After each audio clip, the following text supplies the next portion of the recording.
Welcome to the Gay Buddhist Forum, where teachers from all schools of Buddhism offer their perspectives on the Dharma and its application in modern times, especially for LGBTQI audiences. These talks are offered freely to the world and made possible by appreciative listeners. If you would like to support our efforts to share the Dharma with underserved audiences, please visit gaybuddhist.org. There you can donate, find a list of upcoming speakers, or enjoy many hundreds of these recorded talks dating back to 1996.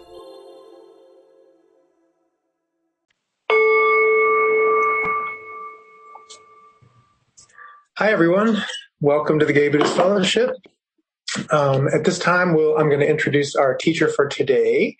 And Kevin Griffin has been a Buddhist teacher and a practitioner for a very long time, and the author of several books, including One Breath at a Time, Buddhism and the 12 Steps, and Buddhism and the 12 Steps, Daily Reflections, Thoughts on Dharma and Recovery.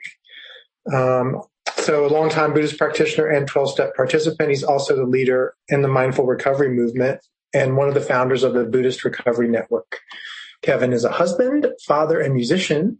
His album, Laughing Buddha, is a collection of rock and world beat tunes with Buddhist themes. And for more information, I'm going to put into the chat the link to his website and also a link to Dharma Seed, where you can find recordings of his other talks, and also his YouTube channel. So if you, like me, aren't going to be able to get enough of Kevin today, then you can check out those other places. So I'll turn it over to Kevin. Thank you very much. Thanks for the great introduction, and I like the part about he's been a meditation teacher for a really long time.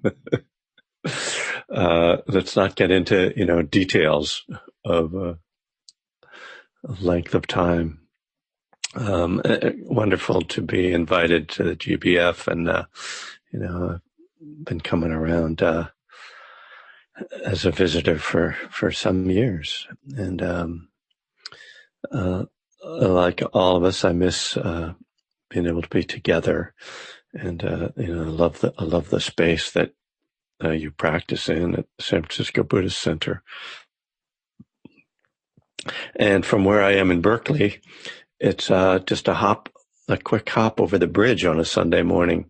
So it's the ideal time to go to San Francisco from the East Bay. But as I have been for over a year now, I sit in my office, which I keep working with my different elements of my background here. I've got Laughing Buddha up here on the wall. That's the album cover over there, and various other things. We had the house painted in November. Yes, on to the Dharma. I'm going to talk this morning about concentration, or Samadhi, and I want to explore it from a few different angles, and particularly some angles that I think we don't reflect on quite as much. More the angle of our daily lives and how our meditation practice and the focus we develop in our meditation practice can carry over into our lives and be useful in that regard.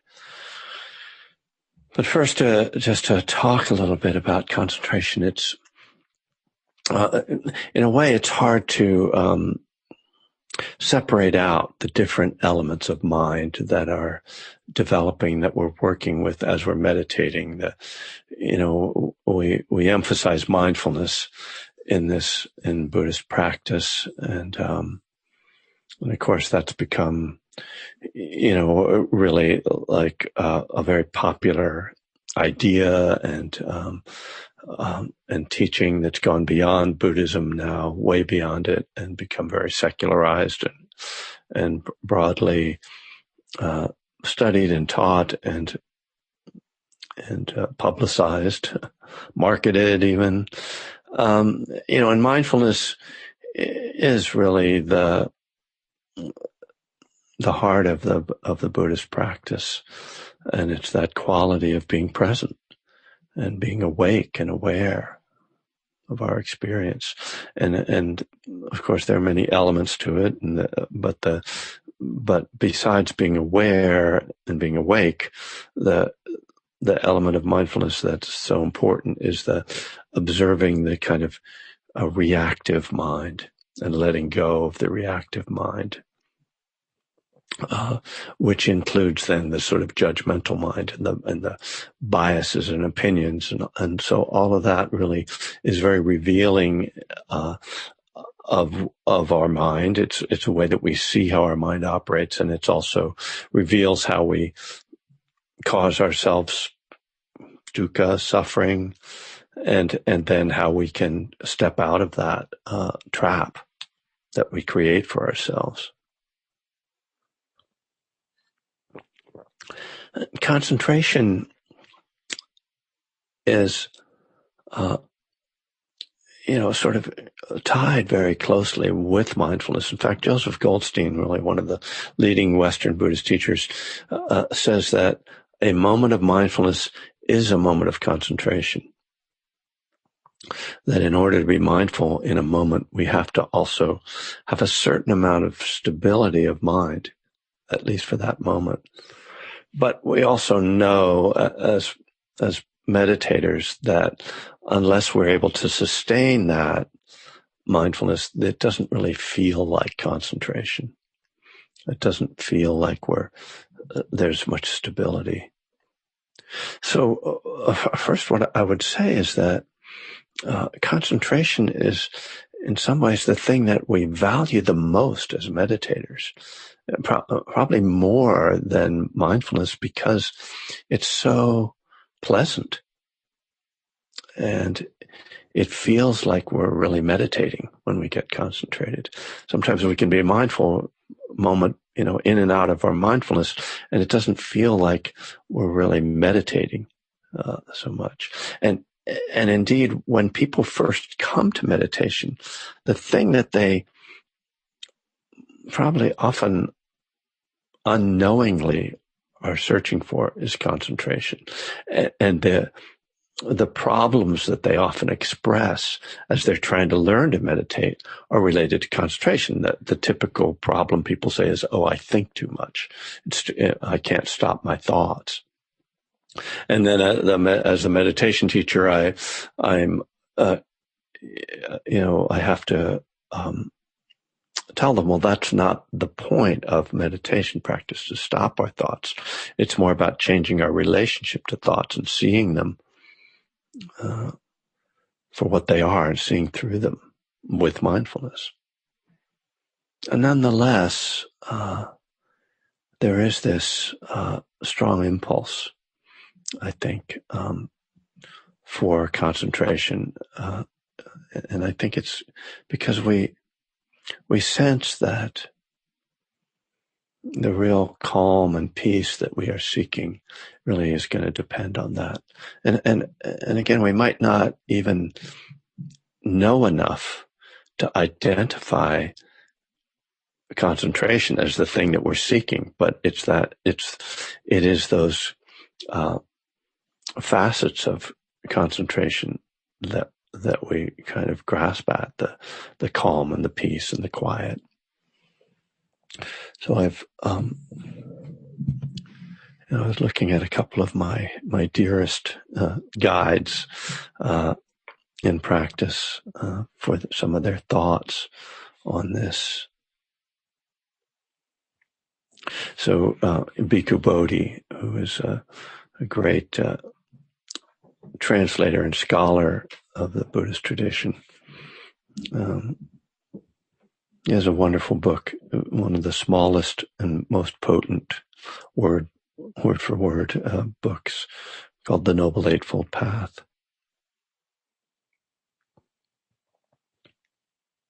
He says, the mind untrained in concentration moves in a scattered manner, which the Buddha compares to the flapping about of a fish taken from the water and thrown onto dry land. First of all, I really like that image because for me that captures the state. really well. And because I've often heard people talk about monkey mind, and I don't know much about monkeys. So that image has never quite resonated for me. I always thought I sort of saw monkeys like swinging through the forest on vines. And I thought, well, that doesn't seem so bad. But I guess monkeys get kind of wild and, when they're particularly in the urban environments in Asia. But anyway, the image of the fish flopping around is kind of the way my mind feels when there's no stability. He says it cannot stay fixed, but rushes from idea to idea, from thought to thought, without inner control. I think that's when we start to meditate.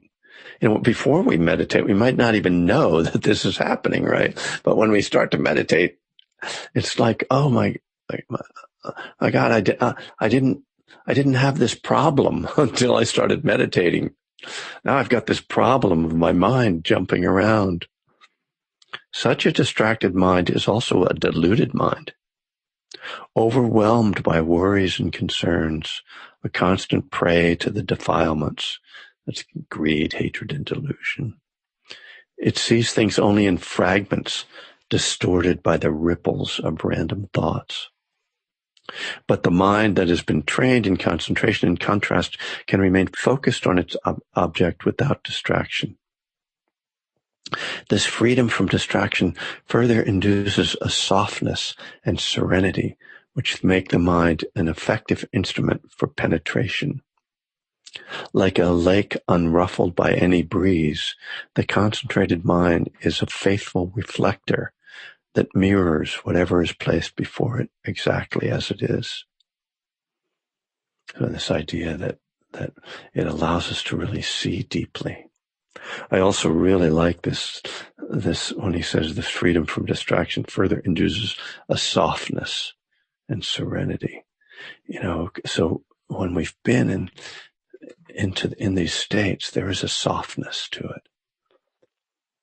And this is, there's that word brought to mind, something that is, for me, seems to be overlooked a lot when we talk about concentration, and that is the physical response.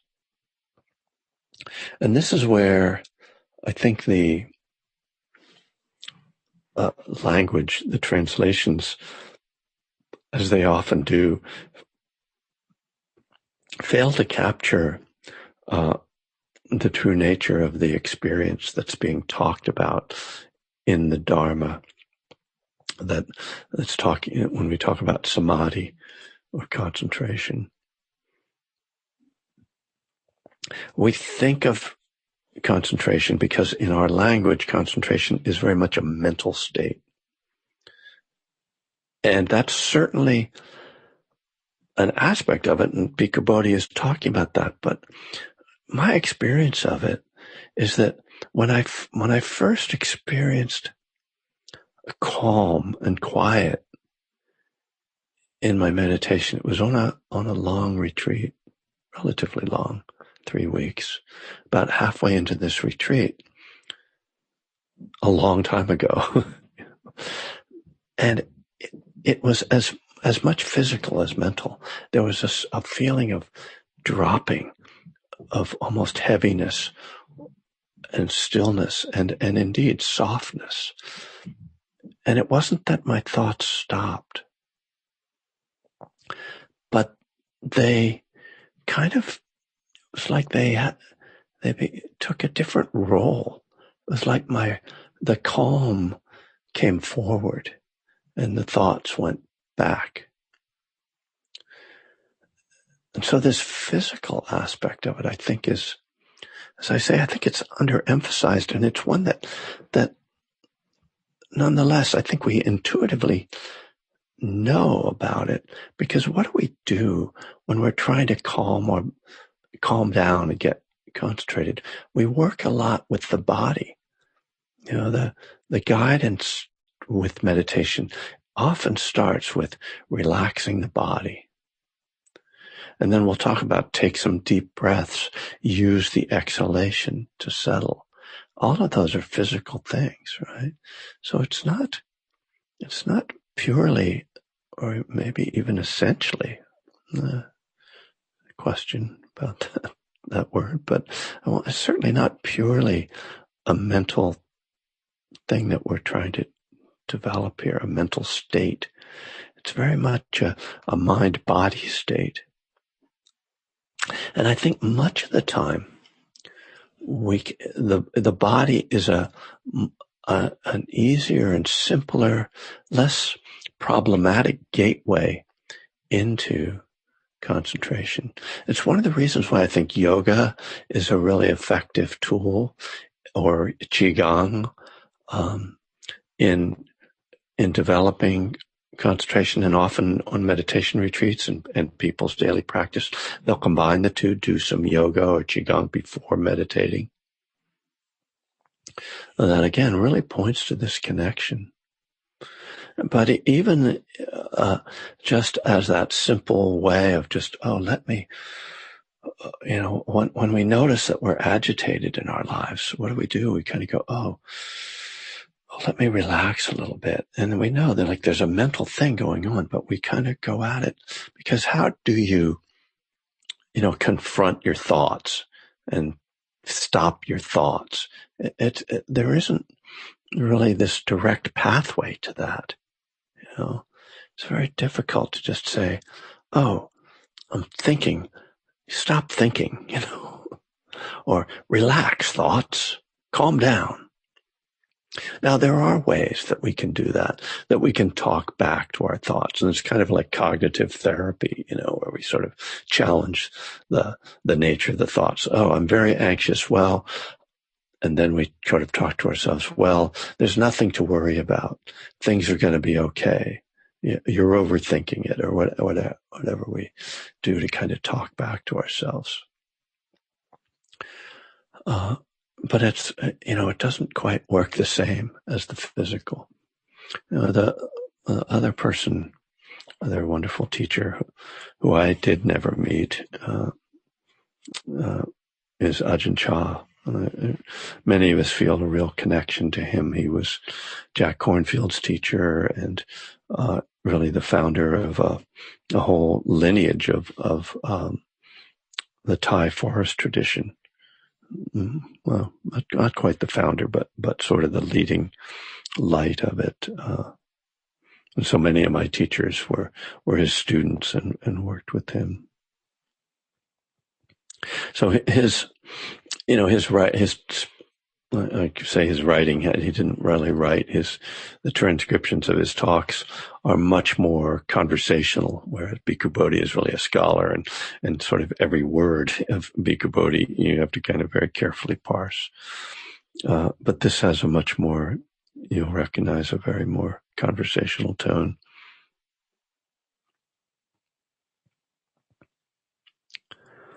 He says, we want to make the mind still, but it won't be still. This is practicing out of the desire for calm. The mind is already disturbed, and then we further disturb things by wanting to make it calm. This very wanting is the cause. We don't see that this wanting to calm the mind is tanha. So tanha is the Pali term for thirst, which is, the Buddha says, is the cause of suffering. So we don't see that this wanting to calm the mind is the very cause of suffering. The more we desire calm, the more disturbed the mind becomes. We end up struggling with ourselves until we just give up. Now, this is kind of what I teach. When I teach meditation, this very idea is something I point to over and over and over again. And it's such a trap, that we get ourselves into. I'm going to meditate. I'm going to learn to meditate.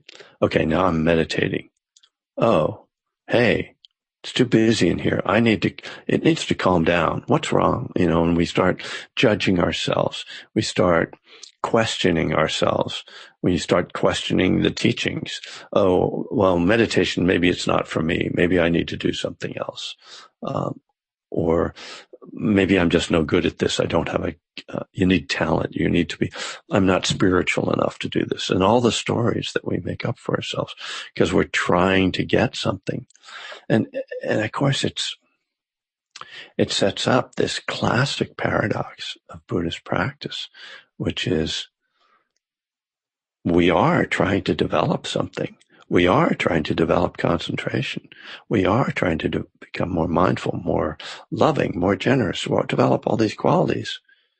But if we grasp at them, if we really strive for them, we're creating just the conditions that block their arising. And this is what makes it so particularly confusing to the newcomer, but really challenging to each one of us. Despite my many years of meditating, I face this on a regular basis. Early on I learned, let go, just relax. Don't strive.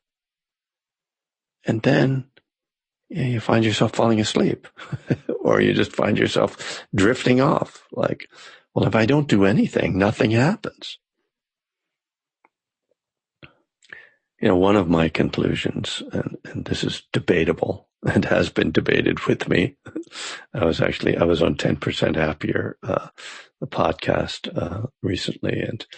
And I made this point, which I'm about to make, and Dan Harris kind of pushed back. He was not willing to embrace this idea, which is that perhaps where our concentration really comes from is just from being still, being silent, and sustaining that stillness and silence over time. The many retreats I've been on, and the different strategies I've used over the course of a retreat, and I know many of you have been on retreats, you know this pattern. You start out, and in the beginning of the retreat, your mind is going crazy, and you're either falling asleep or you're too restless to sit still, and this kind of back and forth, this seesaw. And then after a few days, some period of time, and you're following the schedule, and you're just showing up and sitting and walking and doing and being silent and doing the practice. After a few days, things calm down. And we attribute that to the intention to follow the breath or the effort to be concentrated. But, I've tried striving really hard, and I've tried not striving at all, and I've tried everything in between. And the result has always been the same, pretty much, that after a few days, things calm down. Whatever effort I make, as long as I just follow the basic structure of sitting and being silent and being still. Just following the practice, that I don't think it is my focus on the breath or my loving kindness meditation or my sweeping meditation or my mantras or whatever. We start to think that the practice is the form, like the specifics of the mental aspect of the form. And I think that it's something more simple than that. It's just the kind of showing up. I think if we just let the body and mind be still and sustain that, and don't talk or engage the mind in entertainment or reading and all the things they suggest us that we do, we just avoid input. The mind comes to this natural place that it just finds very naturally. We don't have to, it's not that we are creating concentration. This peace, this serenity, another term that I love is calm abiding, because that implies the kind of physical element of it too. Abiding is this being here in this home, in your abode, in your body.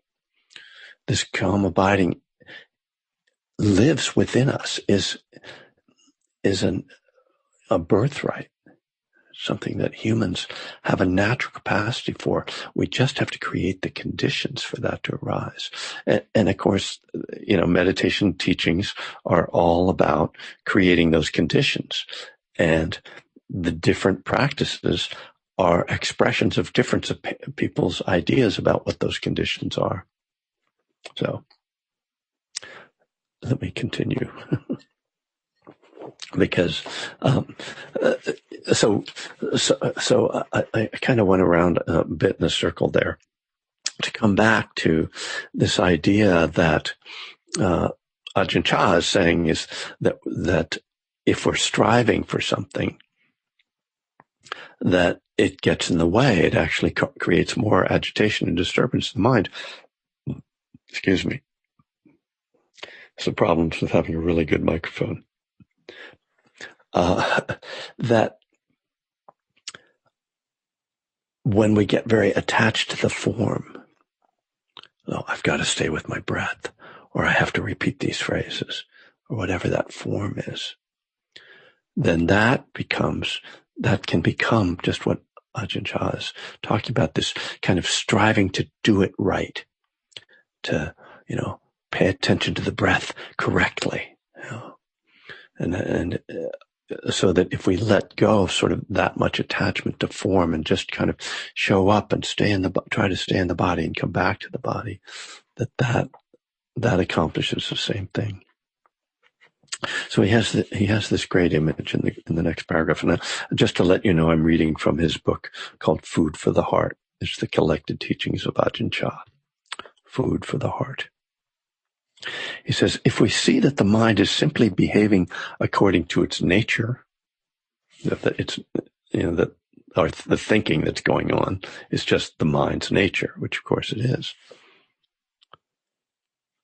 If we see that the mind is simply behaving according to its nature, that it naturally comes and goes like this, and if we don't get overly interested in it, we can understand its ways much the same as a child. Children may say all kinds of things. If we understand them, we just let them talk. Children naturally talk like that because they don't know any better. When we let go, we have no obsession with the child. We can talk to our guests undisturbed while the child chatters and plays. The mind is like this. It's not harmful unless we grab onto it and get obsessed over it. That's the real cause of trouble. So I love that image, because it really is like, if we think of our chattering mind as being just a child making noise, which it sort of is, right? It sort of is like, I want attention. I want to play. I want to go out, blah, blah, blah. I want to think about this. Come on, let's go. If we think of it like that, then we can kind of go, oh, yeah, that's okay. You don't say to the child, shut up, stop that. You're disturbing us. You just say, oh, go ahead and play in the corner, and I'm going to talk to my friends here. Meaning, I'm going to be present and be engaged on this other level. Well, it's really a nice way of, because it's friendly, it's kind. If we take this attitude of irritation and control and resistance to the natural things that are occurring in the mind, which are thoughts, which must happen. If we really stop thinking, what will happen? It's not going to be good if we stop thinking. We're not going to know, how to cross the street. It's going to be dangerous. We need thinking. Thinking's fine. It's not a problem. So it's really, I think, largely our misunderstanding about what samadhi or concentration means that gets us off track in this way.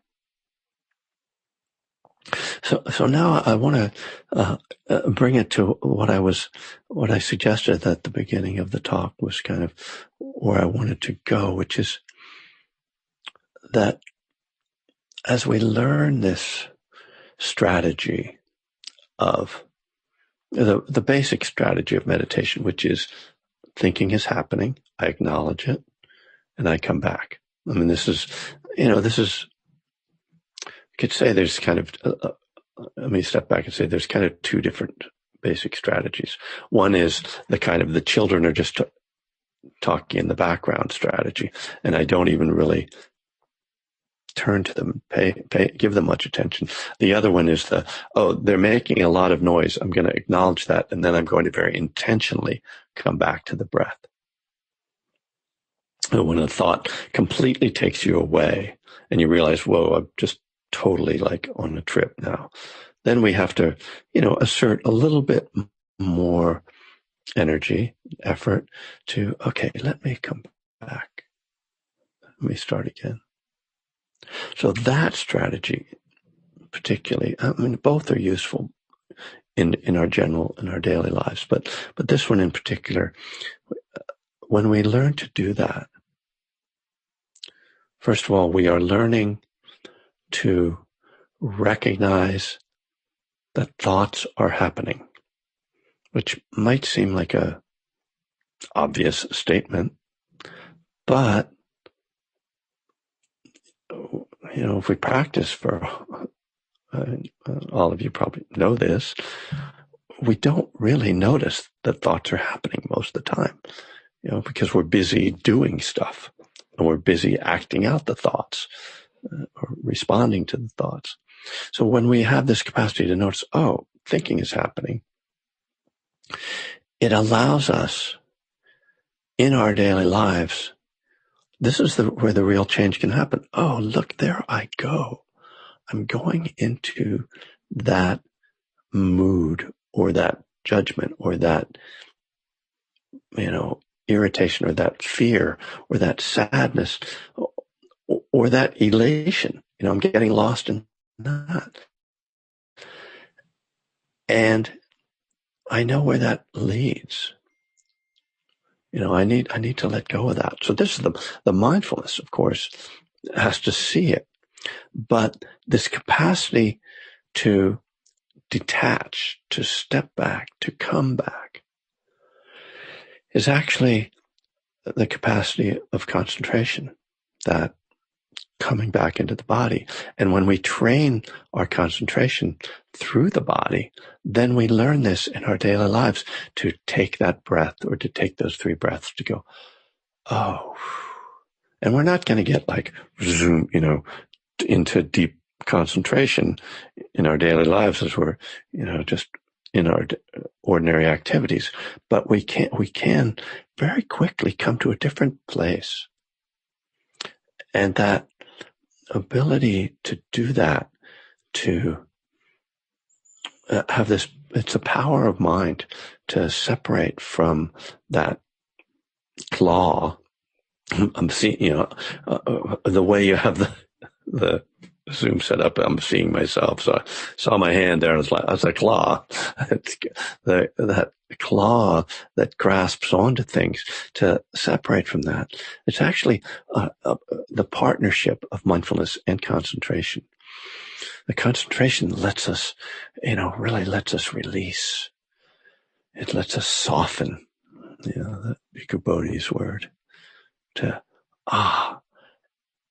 And this is where our practice then moves into our lives, it moves into our daily lives, and starts to really transform our relationship with ourselves, where we start to have this capacity to settle, to calm ourselves. And we find this has all kinds of benefits. When we're having trouble sleeping, we call upon that calming capacity of concentration. When we're stuck in traffic and we're getting agitated and we realize, oh, I'm just getting really wound up. The mindfulness goes, oh yeah, you're really wound up. But that concentration is what says, oh, I can relax. Let me just put on some music. Let me just, reflect differently on this. Let me shift my attitude about this. So the power of concentration then becomes a real benefit outside of meditation. It allows us to say, I can sit here and do this work when we're doing our work, our job, whatever that is, or the things that we need to focus on. I can sit here and do this a little longer, even though I'm feeling the pull, like, oh, I got to get a cup of tea. I really want to make, whatever, the thing that we want for distraction, the entertainment. I need to check my, social media feed. The power of concentration is one of the things that allows us to let go of that and that we can sustain ourselves in an activity. I mean, that's, I don't know how much I like to hold myself up as an example, but this is what it takes to write books. I've written a bunch of books and I developed this capacity to just sit there at the desk, and it's like, that's meditation, right? It's not anything different. It's the capacity to be still and to be present for sustained periods and to continually let go of the craving to do something different, to split off from that. So I just thought it was, I think that we sometimes think of meditation as this sort of precious activity that is separate from our lives, or that's just doesn't have maybe any direct application to our lives. And I think it's worth reminding ourselves that these qualities that we're cultivating in our meditation practice are qualities that have broad-ranging benefits. When you're having to get an MRI or a shot in the arm, something where you're able to just breathe and calm yourself, wow, that's such a gift that we get from this practice. So, I think that, I'll say, the potential for meditation or for concentration in meditation is just profound. The depths that we can get to are remarkable, and are, in the teachings, the early teachings particularly, those depths are directly connected to the depth of insight and enlightenment that comes. But to only see concentration in that way is to lose sight of this much broader way that it impacts our lives and the ways that it benefits us. So I hope that's, a helpful kind of reflection on this kind of range of effects and benefits of concentration. And so I'm going to leave it there, say thank you for listening, and then open it up because we have a few minutes where people can ask questions if they so choose. So thank you. Thomas has his hand up. Go ahead, Tom. Okay, great. Thank you. Evan, thank you so much. Always love having you with us. Thank you. I really resonated with what you said about, the fact that the magic in a retreat setting is just committing to it and doing it and showing up regardless of what we try. And I was thinking, how do we bring this into our daily life when we do have striving as part of our daily life as opposed to retreat schedule? And you went on to answer that in certain ways, and I appreciate it. But I'm also wondering, does establishing a schedule in our daily life that we just commit to, do you see that as maybe having the same benefit? I think it's broader than that. I think that's a good point. Certainly, I mean, it's interestingly, I've noticed that when I go on vacation, my meditation practice usually suffers.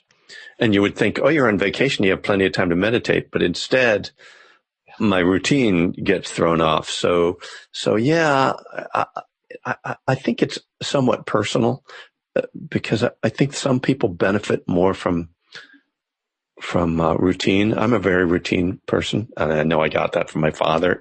One of those things very much passed down. But I know some people really rebel against routine. So I'm not sure it quite works for everybody. There was something that I thought about that though, that it's going to come back through, but it might take me a minute.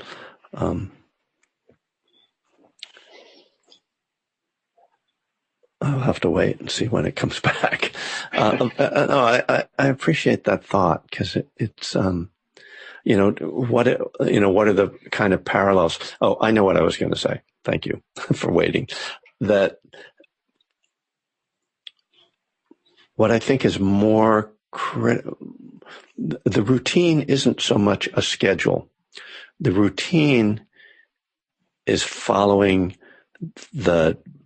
first of all, the precepts, living having the container of the Dharma as the form of your life, so that's what protects you and what keeps things from getting out of balance when you are acting out of non-harming, especially like right speech, which includes right writing, or texting and emailing, right speech, generosity, compassion, those are the things that I think hold our energy more than necessarily the timing, the way we schedule our day.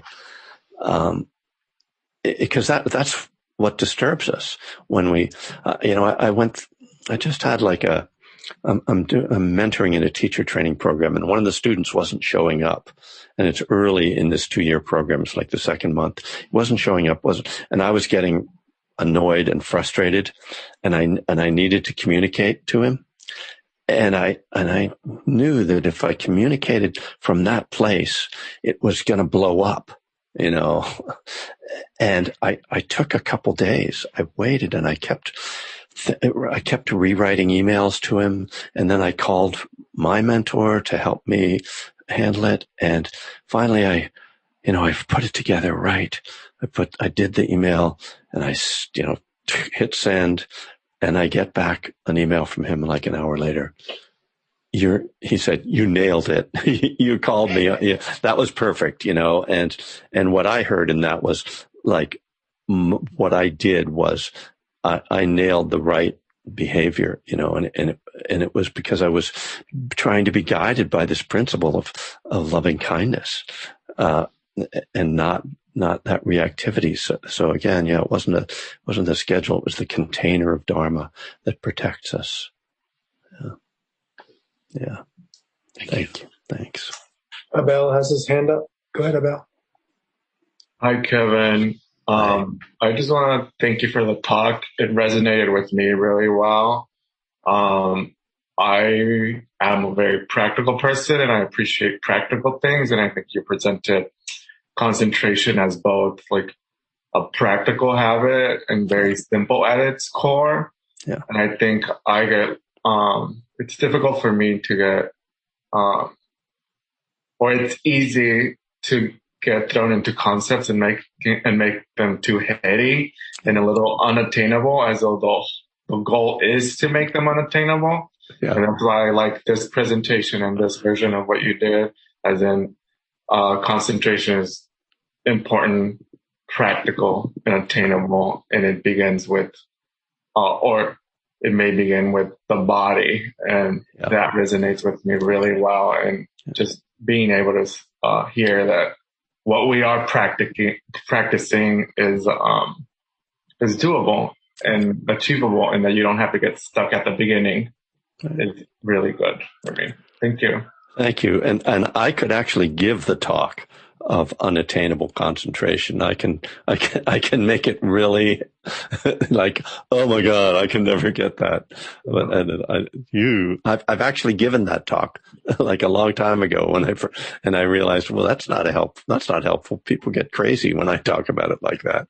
Yeah, as a beginner, it's helpful to hear this version. Yeah. Well, as you know, the famous book is Zen Mind, Beginner's Mind.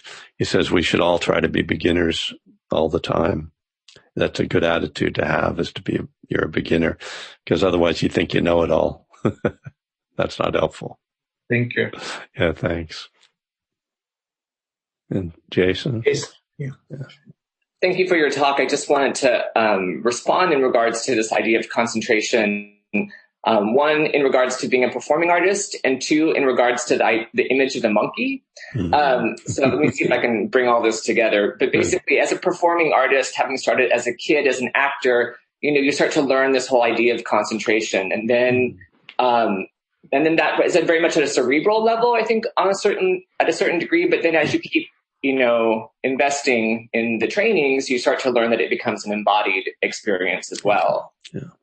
And then I became a dancer, and then that also takes on a whole nother level of concentration in relationship to body-mind experiences. And how, once you kind of keep going, you start to realize that concentration is a place to rest in. Yeah. That it's a place to rest in regards to what's going on stage, what's going on in that moment.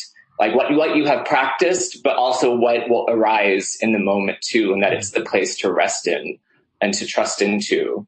So I wanted to acknowledge that. But then your challenge around that image of the monkey just made me think of James Hillman talks about, the psychologist James Hillman talks about the idea of staying with the image and exploring the image. And on one level, I was thinking, well, what is it like to come from a culture that has monkeys, right? And that we're exploring this. Buddhism comes from a tradition from the East, right? So as Westerners, how do we maybe be curious about that culture and about those environments and what the monkey is on that level? Yeah. But then also your use of the fish, flopping fish, doesn't quite have the same personality or emotional response to me as a monkey does. Right. But then also the child for me also becomes a little bit like, well, we're trying to always, socialize children, right? We're trying to, on some level, control, get them to start to become socialized, right? Yeah. But I think on some level with the monkey, it just allows them, us to recognize that there's always the monkey nature of the mind, that it will just, as much as you can try to train it and try to, get it to settle down, it's ultimately a monkey. And it doesn't have a psychology. Monkeys don't have psychologies in the way that a child would or a human does.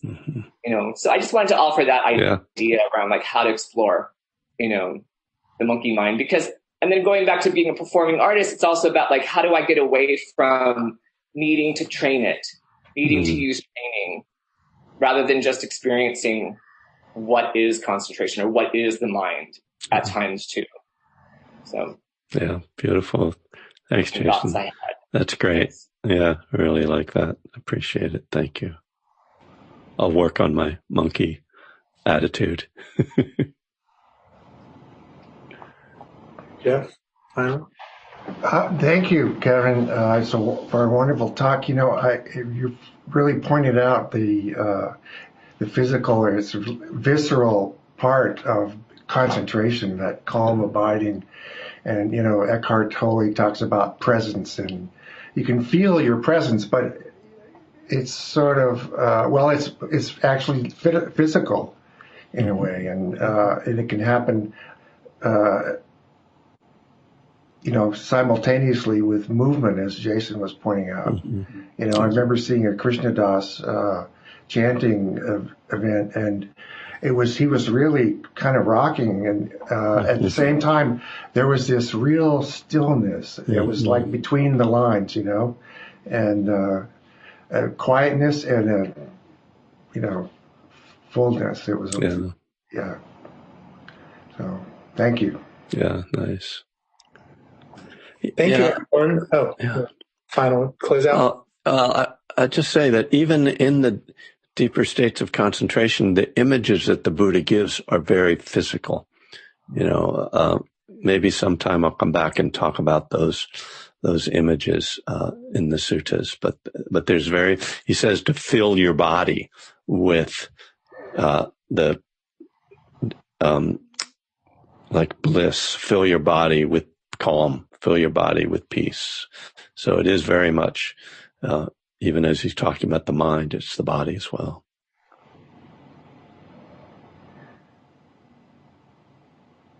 All right. Thank you, everyone. It's about time for us to start to wrap up. And Donna's the Pali word for generosity. So your contributions will help with honorarium for the Dharma speakers, rent for Bartlett Street, quarterly newsletter, and other expenses. And are there any other announcements from the group for the good of the group? Yes, I just want to remind people we have an account at Community Thrift at Valencia and 17th. And anything you might want to donate, we get a percentage of that. And if you go to their website, it'll tell you what the hours are and what is except what they take and what they don't take. So it's a great way to support GBF. Thank you. Thank you. Any other announcements? One more. We also have a GBF meeting on Wednesday evenings from 7:30 to 9.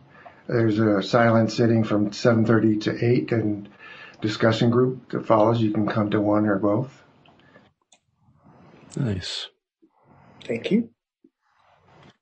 Our speaker for next week, our teacher for next week is Kevin Martin. And join us again next week. Welcome to new folks. Please come back again and join us every week if you like. And any other announcements or comments? If not, we do our dedication of merit. Kevin, do you have a special one, or would you like to use our traditional one? Oh, let's use your traditional one. All right. That's great. By the power and truth of this practice, may all beings have happiness and the causes of happiness. May all be free from sorrow and the causes of sorrow. May all never be separated from the sacred happiness which is without sorrow. And may all live in equanimity without too much attachment or too much aversion, believing in the equality of all that lives.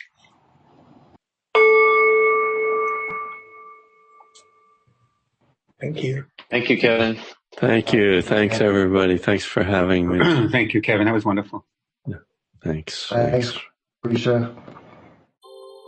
Thank you for listening to the Gay Buddhist Forum. If you would like to hear several new talks per month and be notified of upcoming speakers so you can participate live, please subscribe to this podcast, like us on Facebook, and join our mailing list by visiting gaybuddhist.org.